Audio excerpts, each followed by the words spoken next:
Hey, my fellow alchemist, I have a wild tattoo story that doesn't make any sense to me, but I lived it, so I figured I would share it, and people like these stories somehow in some like reason. And this one is my boy Double D's. I'm not going to get into his real name, I'm not trying to put him out like that, but I worked with this cat for a lot of years. D, if I'm sorry, I don't mean to put your business on blast like that. It's a funny story to me from my perspective. But anyways, the story goes, my boy Double D, very religious cat, and found God after being a biker gang guy, a one percenter, turned his life around. Absolutely fucking commendable, super cool.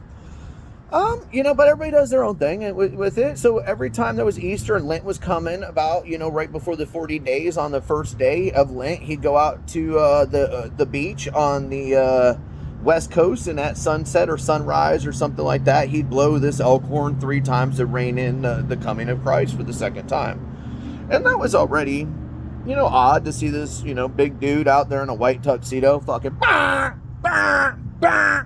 So, but, it's my dude. So I'm like, we're living it, no worries. Like, I am not going to judge you on your weird shit. Don't judge me on my weird shit, So Dusty one day tells us that he has to go to Arizona. All right, bro, fuck yeah, I'll cover your booth, Arizona, fucking you do you. What are you doing out there?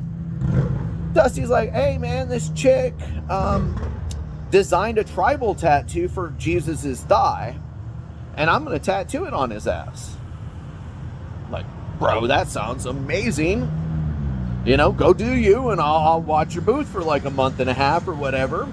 So I'm there watching his booth, and he's doing him and reigning in Christ and all that stuff way back in like 2004. So we know that he might have been wrong. No worries. We're not hating. We're not judging. That's not what this video is about. It's just my experience.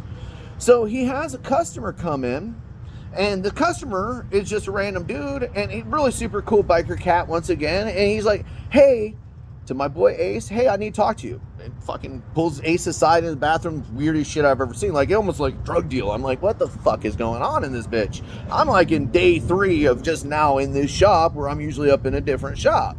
And I'm just covering shift and chilling because I like my boy Ace.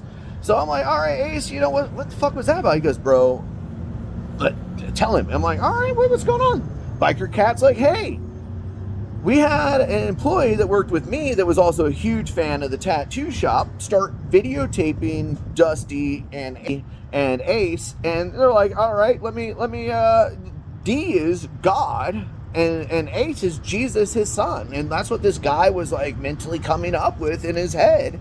And for some reason, he also came to the idea that shitting in buckets and pouring it all over his boss's car was a great idea. And then I don't know how it went from there to naked in front of a school with a samurai sword, but Cat ended up on all types of fucking wild charges.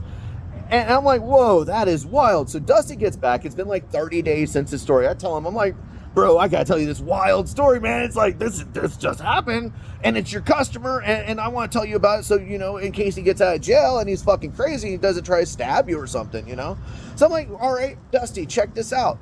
Dude has been shitting in buckets, blah, blah, blah, poured it all over the place, ended up naked and all that. Dusty comes at me with like, bro, he was just really feeling the spirit.